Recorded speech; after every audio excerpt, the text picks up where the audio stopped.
Good morning. This is a video about the TrekTerra, and I'll put the name on the screen. It's some kind of rolling shop chair. I purchased this, I don't even remember where. I'll have to look it up. And it comes as a kit. You have to put it together.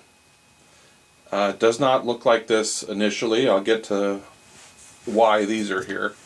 It has a tray on the bottom which you can put a drink and some sockets and some other stuff. It's got a cushion that's about a little over, maybe it's about 3/4 of an inch thick, and it has four all swiveling, some kind of rubber wheels.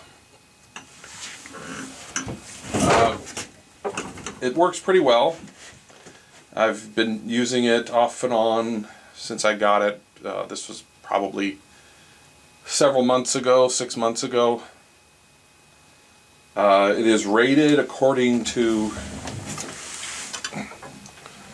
here at 350 pounds, but you're not supposed to stand on it. And I'm not the skinniest guy on the planet, but sitting on this, I do not exceed 350 pounds. I probably don't even exceed 300 pounds on it. The problem I've had with it, or did find with it, is that this cantilever design is garbage.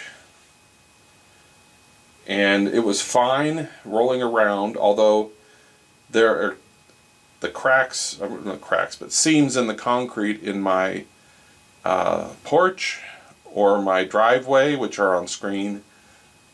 It has problems with those. It will get stuck in them, has a trouble getting in and out of them, or no trouble getting in. Getting out of them is a problem. And that's where the issue with this cantilever frame came into a problem. If you roll into a seam in your garage, when you try to push your way out of it, you'll inadvertently push down on this, and that's when it bent.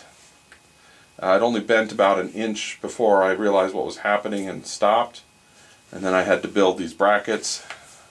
I had to bend it back in place with a floor jack, and then I put these brackets in to give it support, and now it doesn't do that. The other issue it has is that if you do not sit squarely on it and you encounter something on the ground like a crack, a deep crack, a seam, or a cord, like an extension cord or something else, you can tip it. Especially if you're sitting on it and you move forward, it will tip if it encounters an obstacle. So you have to really sit right square in the middle of it to avoid that. But otherwise, it works very well. It just requires a very smooth floor to work at its best. Anyways, thanks for watching.